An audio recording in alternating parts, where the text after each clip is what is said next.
Hello everyone and welcome to this instalment of Burridge and Tom Rambling On. My name is Tom and as always I'm joined by my good friend Burridge. Yes, hello, that is me. I hope you're all having a positive day. I may have used that one before, but in this episode we will be covering Gamescom announcements. Our new community forums. An odd trademark request. And much more. Yes. Let's get into this. Burridge, take it away. Yeah, so we have launched the Bluetail Media community forums. We need a logo for it. We do need a logo for it. Anyone out there? For our website as well. We just need a Bluetail logo. Anyone good at that sort of thing? Want to do it for us? Cheers. Yeah. Maybe we should reach out to Brazam. Yeah, true. That might not be a bad idea. Brazam, if you're listening, make us logo. If not, we'll drop you a message. We'll discuss payment in London. I'll buy you a burger. I'll buy you a burger. Yeah. So we've launched our community forums because we wanted a way of. I came up with the idea because our friend Tiff on stream with us one day was having technical difficulties, and I thought it would be kind of fun to have a place that we could give that kind of support to people in the community, and also for the community to give support to the community. And that time I spent an evening helping her with DaVinci Resolve. Exactly, yeah. So I was like, okay, this would be cool. Plus, we have that sort of place for community suggestions, and generally getting involved. Like, there's a lot of hardware topics we can have here, software topics, and general community topics. I've got film and TV and music threads already going. Yep, I've got the mega threads for the major sort of... So the Linux one is a bit of a cheat one, because Linux has many different distros, but... it's lazy mode. It covers basically all of them. So... Yeah, we're looking forward to opening up more discussions. We've already had kitties on there. Spamming, so... There you go. Yes, Burridge is there doing hardware stuff. I'm there doing other nonsense. Hardware and software for a lot. Oh, yeah. Of, Burridge is handling all the actual stuff we cover in the podcast. I just do the rest of it. Yeah. Actually, we ought to add games as a thing. Oh, video games is already on there. Okay. Yeah, video games is on there. It's under software because I just scrolled straight to the bottom to music, music and TV. Yeah. Video games is there. So I'm adding topics slowly, as is Tom, and hopefully we'll have lots of topics for people to get involved in. But please join them and get involved because follow Tom's Song of the Week thread. Yeah, and also all our Bluetail Media productions. That includes this podcast and mine and Tom's YouTube channels, respectively, and our Twitch channel. We ought to throw Twitch up in there. True. But then again, I think I need to make that automated. Just have like an automated, it's live now sort of thing. We're live. So once I can work that out, that'll be another thing to have posting everywhere. But so we're hoping to make it as active as possible. Thought it'd be fun if you got suggestions, then use the community suggestions board there. Otherwise, just join in. It would be great to see other people there discussing and getting involved. It allows you to also comment. I leave our threads unlocked for our releases so people can comment on them, because I thought it'd be a nice way to have a well-moderated comment section, unlike YouTube. YouTube's a nightmare. And also, I'm pretty sure most of our podcasting areas don't really have comment sections, so having the ability to comment on each episode I thought would be pretty nice, so it's there under one umbrella, basically. Come say mean things about Burridge. Come say mean things about Tom as well. Yeah. Woo. Engagement is engagement. There's no such thing as bad press. Come and post your favourite song of the week. I'll make a thread for everyone else to do it in. Yeah. Oh yeah, good idea. Yeah. There you go. I'll do that now. Yeah, look at that. Live editing of the forums.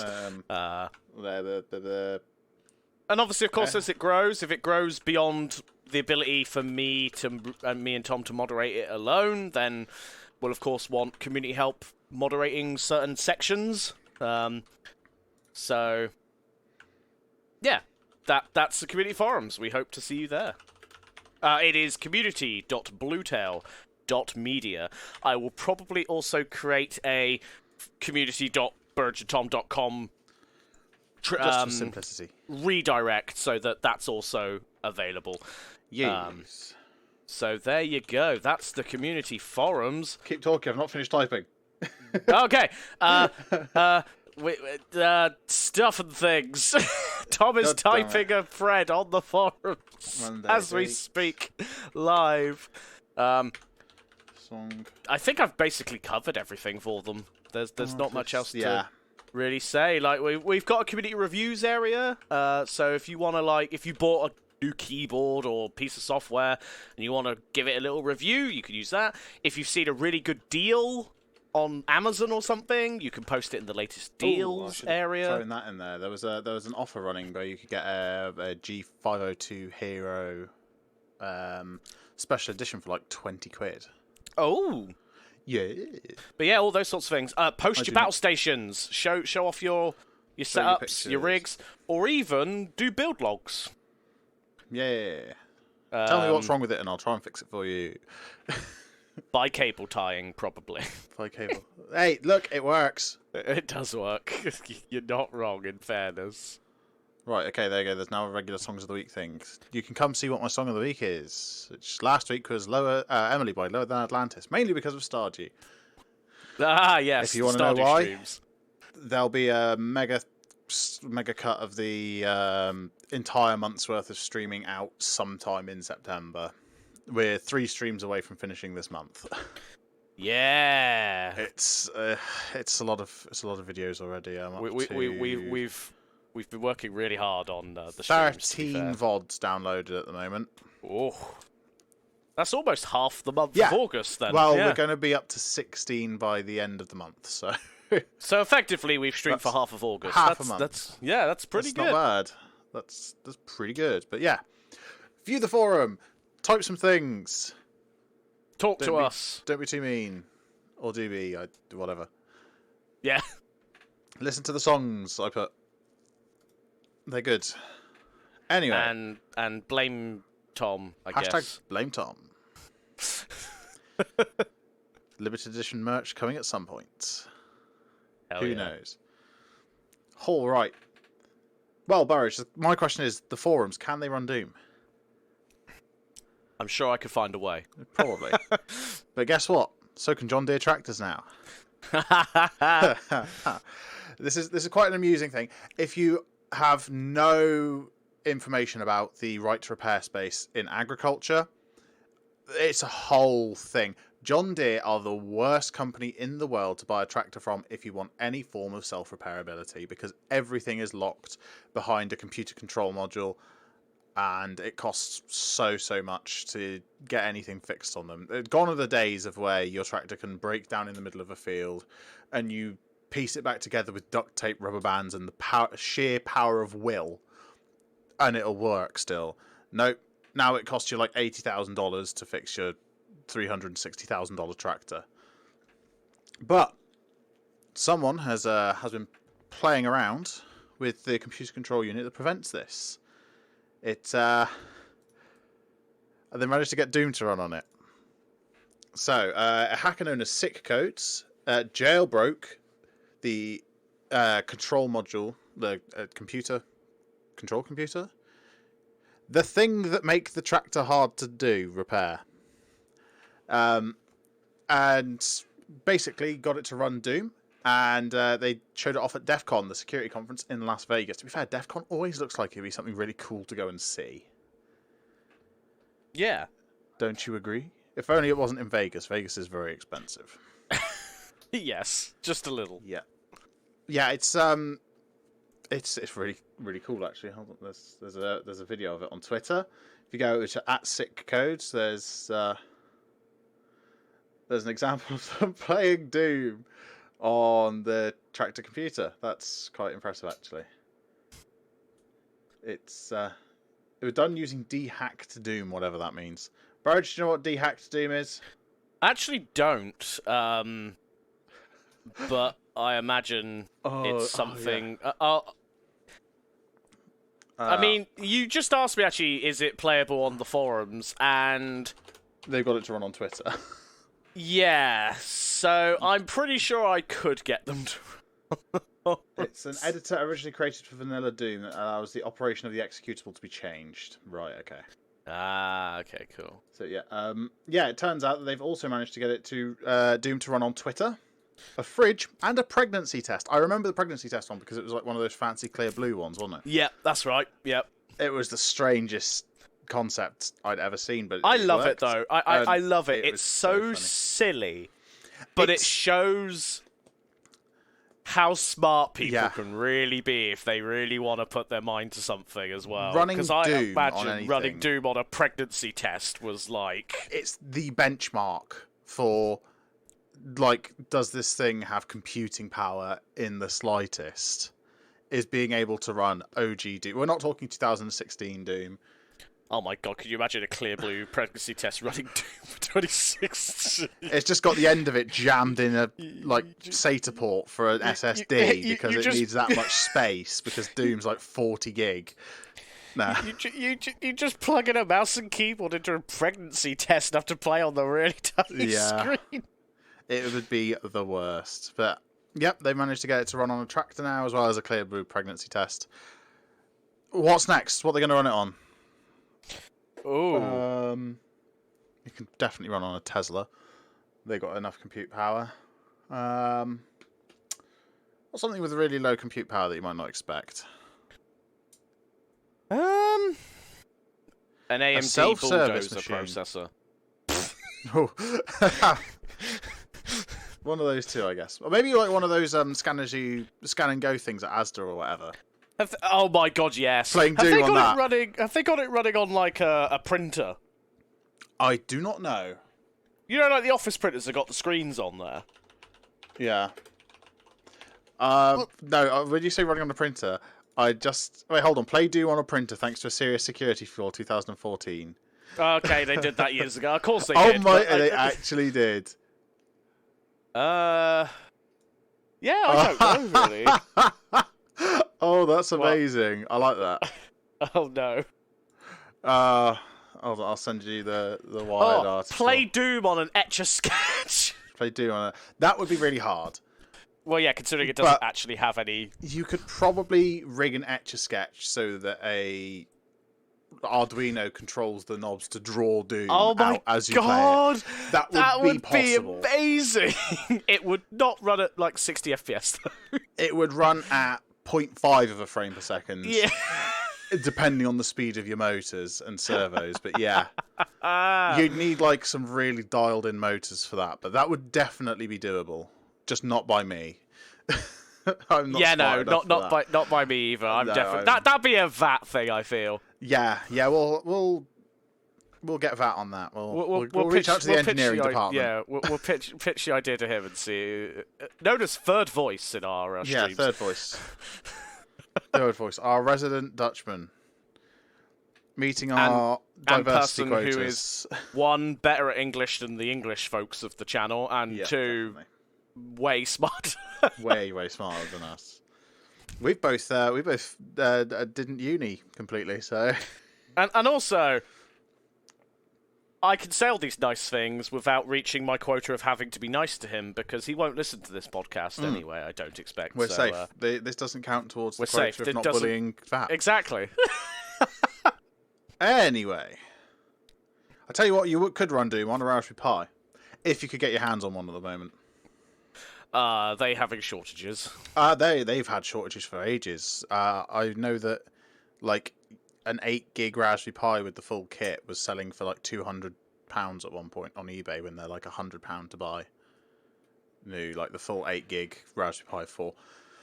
But don't expect your Raspberry Pi shortage to end any sooner now because RS, one of the 2 original manufacturers of the Raspberry Pi, has decided not to renew its license after 10 years of production, which is it's quite a while to back a product. How come they've decided not to then? What's the... I do not know. Hold on, let's see. Oh wait, there was an update to the article since I added it to the thing. RS Group and OKdo are proud to have been a pivotal part of Raspberry Pi's success and played an active part in the Pi journey for the past 10 years. As Raspberry Pi continues on its growth journey, effective July 1st, 2022, we entered a new engagement model where RS Group is no longer a licensed manufacturer of Raspberry Pi products. Both RS Group and OKdo, however you pronounce that, remain as supporters of the Raspberry Pi Foundation. Accordingly, and due to the uncertainty of supply of the market, we're no longer accepting orders on some of our core boards from Raspberry Pi approved resellers. All of the products lines remained unchanged, including the Raspberry Pi 400 Pico and RP2040 microcontroller.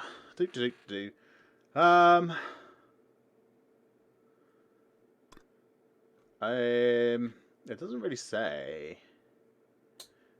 It doesn't really give a good reason, other than maybe they just decided that they don't want to try and source the parts for it anymore, given the current shortage of processors. Especially given that Raspberry Pis are getting more and more powerful processors as time goes on. I was going to say, they're already on 8 gig DDR4 models, aren't they, with the Raspberry Pi 4, so... Oh, I'd love to get my hands on an 8 gig one. Oh. But, yeah. So, yeah, the other original manufacturer of Raspberry Pi was Element 14, which is part of the Premier Farnell network, which is basically... So, just to explain for people who don't know much about electronics and that sort of thing, there's two really big companies here in the UK that you can buy electronic supplies from. RS and Farnell. Raspberry Pi was being supplied by both of these, but now one of them's pulled out. Is basically the long short of it. Farnell, I've not really used either of them. I tend to order electronics components from China and just wait a month. But yeah, it's sad, but we will have to see what comes in the future for Raspberry Pi. It looks like some of the companies that make them, though, are focusing more on compute modules for commercial stuff than the actual original Raspberry Pi, which is for education. Really. Made for education, but everyone could get their hands on one. I remember when they first announced the Raspberry Pi. Do you remember? Yeah, Where were you when Raspberry Pi died? When Raspberry Pi die? When Raspberry Pi born. When born. Wasn't allowed in the hospital because COVID restrictions. No, it was before that. I know. What? Yeah, you're having a drink. I was like, why did you echo? What? Oh. What? Went into a cave, sorry. Yeah, he went into a cave of wonder and mystery. But yeah, so goodbye RS Group in the future of Raspberry Pi. We look forward to see where Raspberry Pi goes from here. And Raspberry Pi 5 when? Also, when stock? Would be nice to know. Let's move on to... actually, this is a community-suggested topic. It is! Our first one, not from the forums, but from the Discord, which you can also join. Yep. But forums! Join the forums! The links to all this and more available at burridgeandtom.com. Hell yeah. PlayStation are under fire for their pricing scheme. So, I don't know much about this because I haven't owned a PlayStation in years, apart from the 5 PlayStation 3s sat around me right now. So, I didn't know about this until the person who suggested it, my other half. Your other half. My other half. She mentioned it, and I was like, wait, what? So, this seems to be to do with the fact that they charged 30% commission on online purchases, but it wasn't stated as such. Huh. So effectively, people were unwittingly overcharged. I'm going to have a quick glance at the PlayStation Store. So, for example, if the game costs 10 quid, it would cost 13 quid to buy from the online store because of the extra commission fee. Yeah. Which, I've always hated the fact that some virtual stores for games charge more than getting a physical copy, when in theory, it should be cheaper. Smokes. Because there's no physicality attached to it. I'd sooner have a physical disc because it looks nicer. I mean, yeah, of course it does. It looks a lot nicer on the shelf. But they should be more expensive than a digital copy because there's no physicality involved in a digital copy. But you could argue bandwidth and server space, but... Well, because you still need the server space to hold the master copy of the game. Well, exactly. But also, bandwidth is not that expensive these days. Well, like, even what we get charged for bandwidth, which is fractions of a pence per gigabyte of bandwidth, is still minuscule compared to what it actually costs to run it. Yeah. And, you know, when you're as big a business as Sony, you can definitely negotiate some nice, cheap bandwidth. Oh, God, yeah. You know, start throwing your weight around as a company. But instead, no, just a 30% commission on anyone buying something online. Good job, Sony. I'm just looking at their store. It's £65 for Hogwarts Legacy PS5. Yep, that sounds about right. I'm not buying Hogwarts Legacy, that's for certain. Well, no, I'm not interested, really. No. Well, let's stop being sad about PlayStation. Yes. And instead, be happy about Apple for a minute before we get sad about Apple again. Everyone knows I'm now an Apple fanboy. Literally, actually, I saw my mate Josh the other day when I was at the beach, and like first thing him or his other half noticed was that I had the Apple Watch on. Because he listens to the podcast. Hi, Josh. Yes. I'm pretty sure he added me on Facebook the other day. Yeah, actually. I'm pretty sure he did, yeah. Yeah. But, good news to anyone who has an M1 MacBook. Apple's DIY self-repair program has expanded to cover it. For just $49, you can get a kit that lets you swap out the logic board or Touch ID center on a MacBook Air or MacBook Pro. I'm not so sure I agree with having to pay $50 to rent the tools to do it, given I can crack open the side case of my PC right now and tinker with it while it's running. Wouldn't recommend doing, but I have done it before. Don't poke the fans, they hurt. Yes. Definitely never poke the fans in a server either. Those things move air. You can lose fingers doing that. You will lose fingers because they spin at such a speed. I've got some fun little fans for my big server next to me, and it's loud, and the fans are scary. Oh, yeah. Right.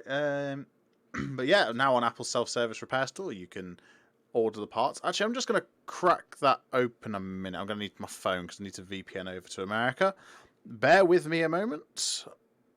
I'm just going to not set that to Australia. What was I? Oh, I was using Australia to not get a sneak peek at the Muse album, I promise. But Will of the People. The Will of the People.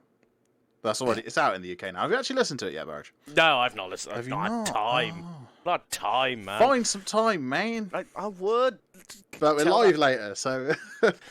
Why? Shut up, Siri. Go away. True, I can listen to the album while we're driving around in trucks. Yeah, because you're not hosting. And even if I was, I can feed the audio through a different computer because I'm that smart now. Smart. Burridge has brain. I have dual PC set up. What was I looking up? What was I googling? The self-service repair. Yes. Apple self-service. We started rambling again, and I forgot what I was doing. Yeah. Self-service repair. Apple support. So this is obviously the good part of this, because this particular topic in the script is called "There Are Good and Bad Apples." Yeah.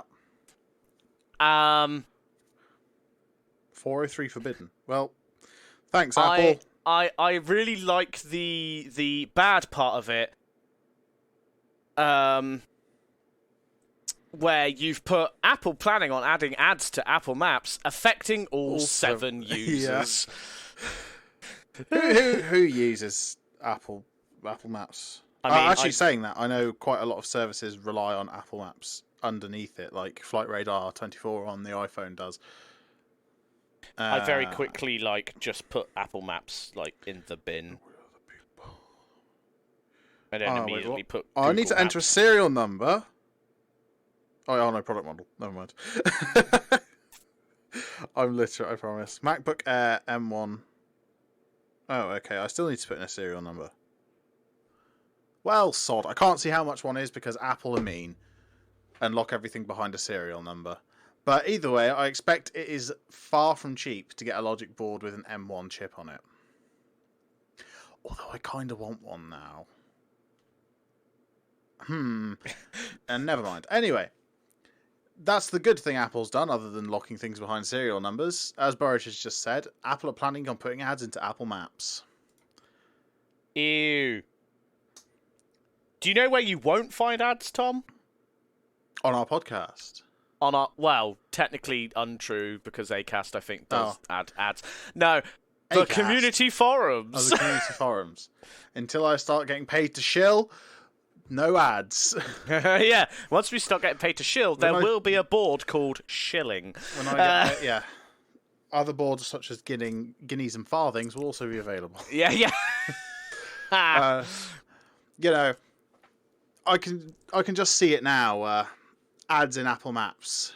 In 300 yards, please watch this unskippable ad to find out your next destination. I mean, it's not like that. It's just sponsored searches. So, in fact, the same already exists in Google Maps. If you search for, like, a certain service within an area, a business can pay to be the top result.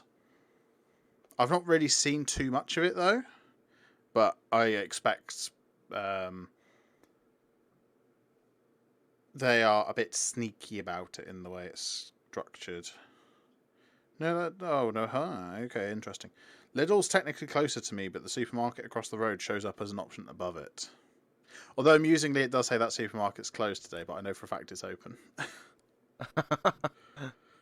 Yeah, so actually, no, that is quite...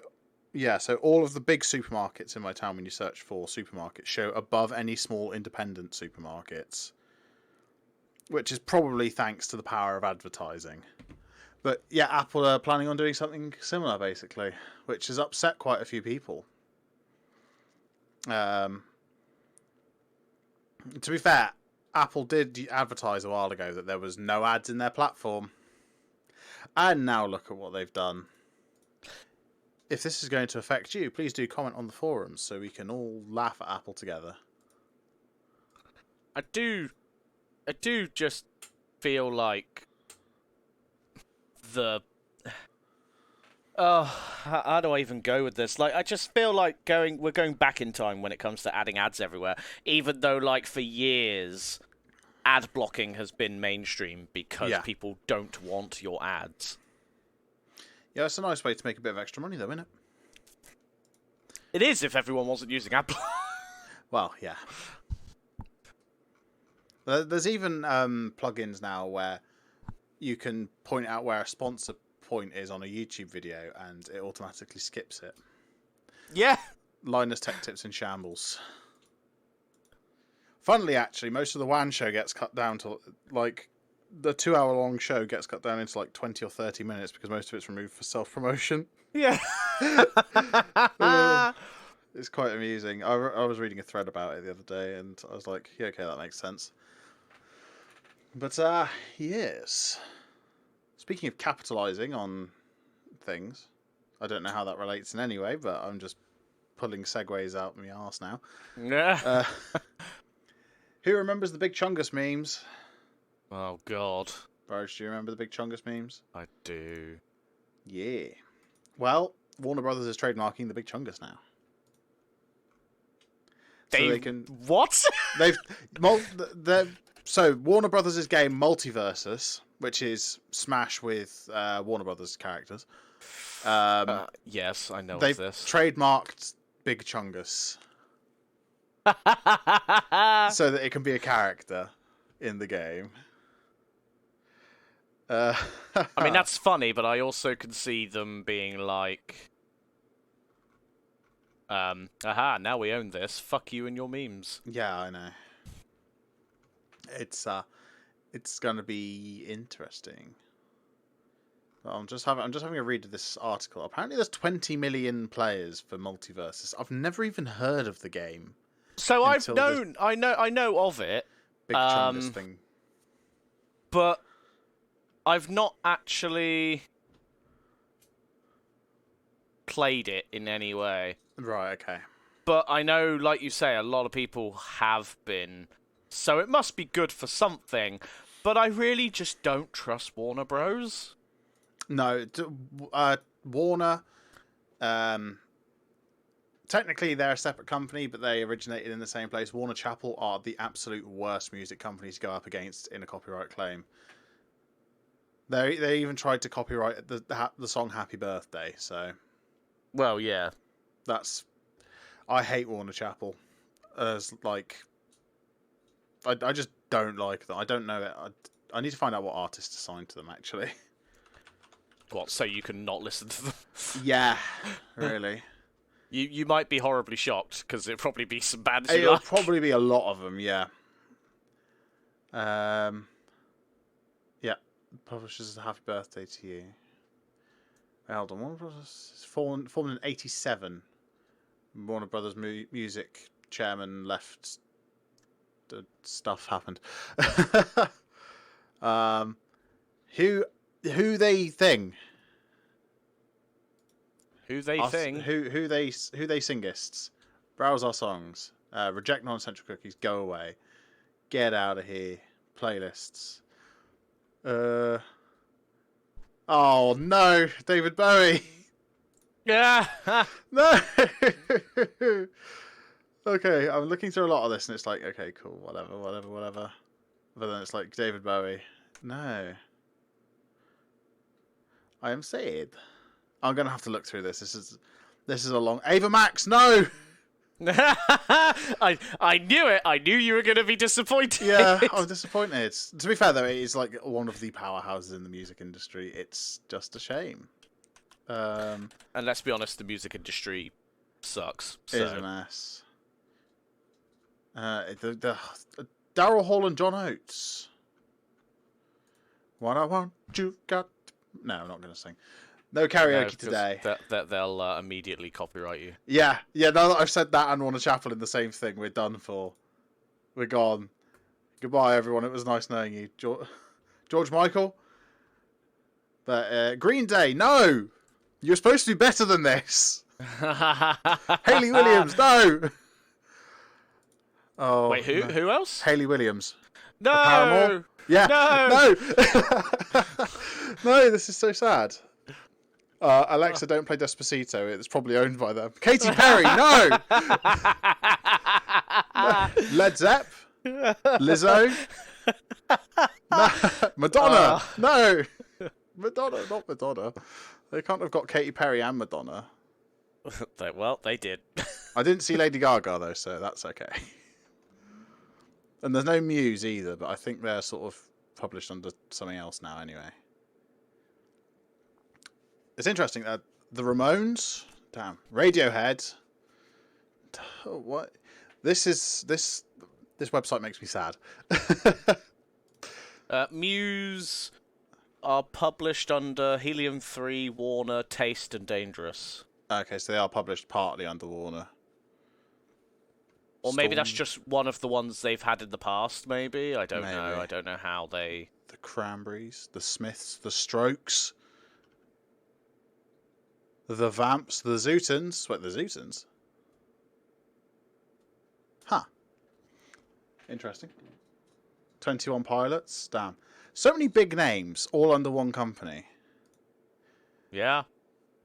It's a surefire way that if that company ever goes under, there's a hell of a lot of big artists out there that are publishers now, isn't it? No. Helium 3 is Muse's own record label. Yeah. I know that a lot of bands are sort of releasing under their own stuff now, especially like once they get to a point where they can self-publish. Yeah, so they've been doing it since 2006. So I'm assuming their older albums. To be fair, it could be that Helium 3 has like a distribution agreement with Warner for like the American market or something. Oh, working internationally with Warner Bros. A&E Records, and yeah. So yes and no to Muse. Yes and no. They're not Warner Chappell. They're working with the Warner Music Group instead. Yes. Which is still just as bad. But oh well. I like how a topic about Warner Bros. Adding Big Chungus to their game has turned into us listing every band that's under them, so we could go, oh no. No. I'm so sad. I cry every time. I'm surprised the Zootons was on that list because they did they've done a famous song, and it's more famous for the cover, which is Valerie. Because the Amy Winehouse version is more famous, but vastly inferior. Oh dear. The Muse one's better. Speaking Not of the Muse, inferior, the Zootons one's better. Speaking of inferior, Gamescom. right? Okay, so I'm gonna do my live reaction to this this article. Okay, for each like point there, and you may be thinking, "Oh God, that's gonna take forever." It's not. Here we go. Are you ready, everyone? Okay. I'm just scrolling through the thing.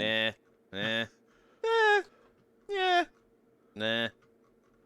I have no idea how far down he is. No. I've lost context here. That one looks kind of fun. Yeah, that one kind of fun.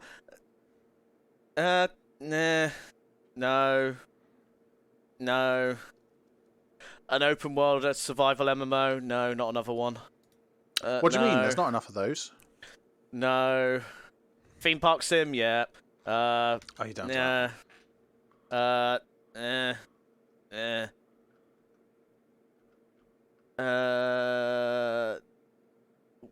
Recreation. Oh, apparently it's like an open world racing game that's focused on. Oh, I guess that could be kind of fun. Could be interesting. Nah.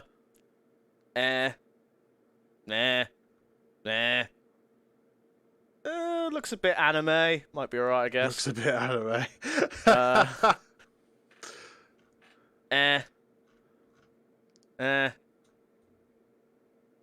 Ooh, holy smokes, I didn't see that one. Which one? The Expanse, a Telltale series. Oh, yay, another Telltale game. I thought they went extinct. They did, but they've made an Expanse thing, so I'm now very excited. Yawn. I love The Expanse. It's not The Expanse I'm bored. It's just Telltale games. I don't like them. Sorry, people. I don't like Telltale games. And The Lords of the Fallen is yeah, might be right. I don't know. Right, so let's just actually talk about what Burridge just made a bunch of noises about. So the top announcement of Gamescom, obviously, is Dead Island 2. It gets a new trailer, 8 years after the previous one. To be fair, it's still being developed faster than Elder Scrolls 6, so... Yay! I hear crying. It's only taken them 8 years and another trailer, but there's finally a release date for Dead Island 2, which is February 3rd, 2023, which is surprisingly soon. It'll be pushed back. Yeah, Calling of course it it now. is. Any Calling game it now, release date in is August 2022, it'll be pushed back. Okay, keep that in mind. Come next year. Right, next thing on the list, Sonic Frontiers. It's a game with Sonic in it. That's all I know. November 8th release date, allegedly. Sonic running around various environments. Okay, thank you, trailer. That's literally every Sonic game. That really narrows it down. This could be the first Sonic game for all I know. To be fair, I hope we get to see some of these at EGX. Yeah, I'd like to see some of them in person. We get Gotham Knights, which is a game. Yep. That's all I know. It's obviously set in the Batman universe. Hang on, I've just realised. So the Hogwarts Legacy one. Yeah. New trailer. I didn't read the title. I just saw the game name and went, oh yeah, whatever. Right. Hogwarts Legacy. New trailer shows off Slytherin, dark magic, and zombies. Like. Timmy, age 5, did design this game. Hold on. Right. Let's have a look at this list. Hogwarts Legacy. The Callisto Protocol. I've heard of it. Well, wasn't that on the list for Summer Games Fest? Yeah, maybe. Not E3, as we called it. Not E3. There's a trailer for a new PlayStation controller. They'll add 30% onto that price, The so don't worry about it. You get Street Fighter 6. It's got a new number on the end of it. That's all I know. Some new gameplay mechanics. They're releasing their 6th game before Elder Scrolls does. And the Street Fighter franchise is a bit older than the Elder Scrolls franchise, isn't it? I mean, I imagine so. I think the first Street Fighter was like a long time ago in a galaxy far, far away. So Street Fighter 1994. 94. When was the first Elder Scrolls? Probably a year or two later. Arena was... Oh, 1994! 94. Oh, they're the same age. Would you look at that? Do they share a birthday? Oh, actually... Oh, wait, no, that's... If we're talking about... Oh, no, Street Fighter 1987. Oh, because it was an arcade machine. Yeah, the arcade game. But if we're talking... console release, then... Oh, no. Console release, I'm not quite sure. First game was 1987, but that was... List of Street Fighter video games. So when was the first one that released on a console? I don't know. Oh, 1990, possibly? No, because I don't know.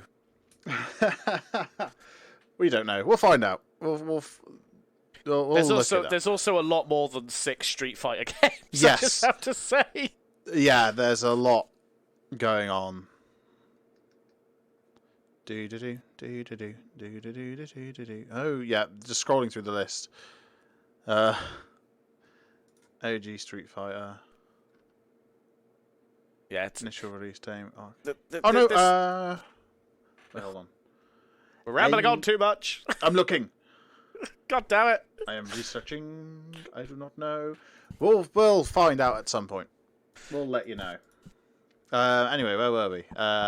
Forspoken, whatever that means, showcases combat, exploration, and Frey's magical abilities. It looks like a spin-off. Maybe it was originally a Final Fantasy game that was spun off, but then they've like given it a different name and made it its own thing. It's made by Crystal Dynamics, who is a developer under Square Enix, using the Crystal Engine, I think it's called. So basically, they stopped using the Crystal Engine for things like Final Fantasy because they were having way too many problems developing for it, and moved to Unreal Engine, and then so. Sorry, I've just been scrolling through the EGX list of games that's going to be there to see if we get to play any of these games.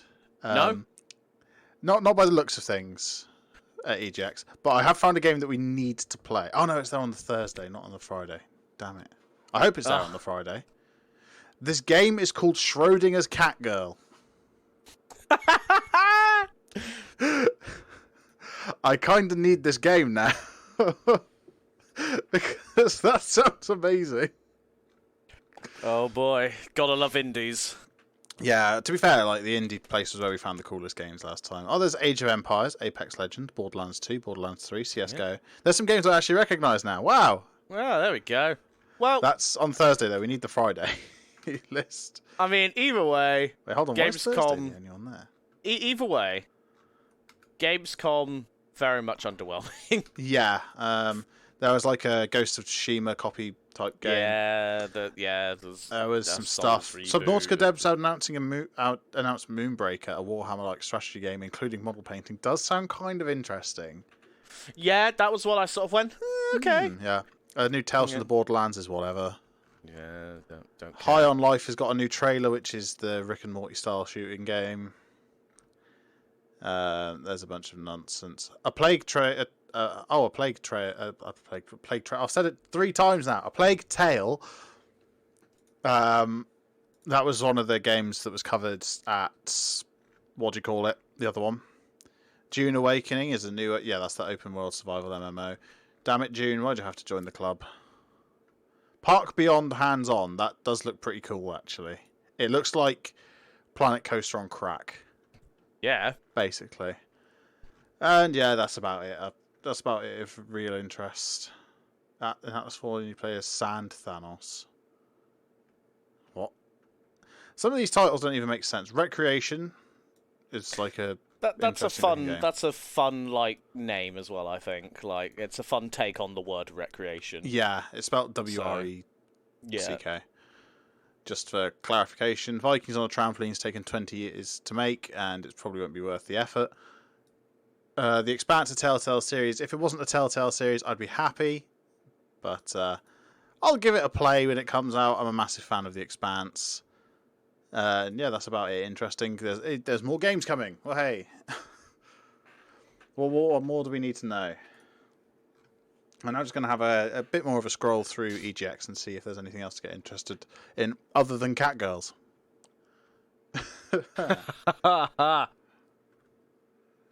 We'll take you to the Catgirls game. Wait, Ricochet, as in the 1990s Valve game. What? It is the logo for that Ricochet. Isn't he an Irishman, Ricochet? Nah.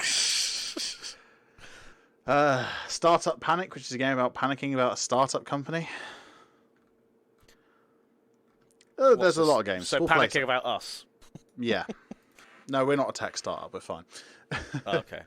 Why are you messing with the script now? What have you done?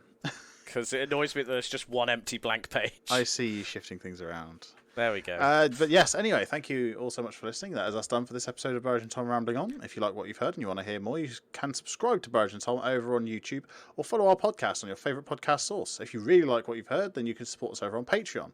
If you want to get involved with the community, you can join our Discord. Also tweet us on Twitter or join our forums now. Yeah. I need to change the script to reflect that. Links to all these and more are available over at burridgeandtom.com. As always, I've been Tom. And I've been Burridge. Thank you so much for listening. We'll be back next time with more nonsense, and hopefully I'll be able to speak better. Goodbye. Goodbye.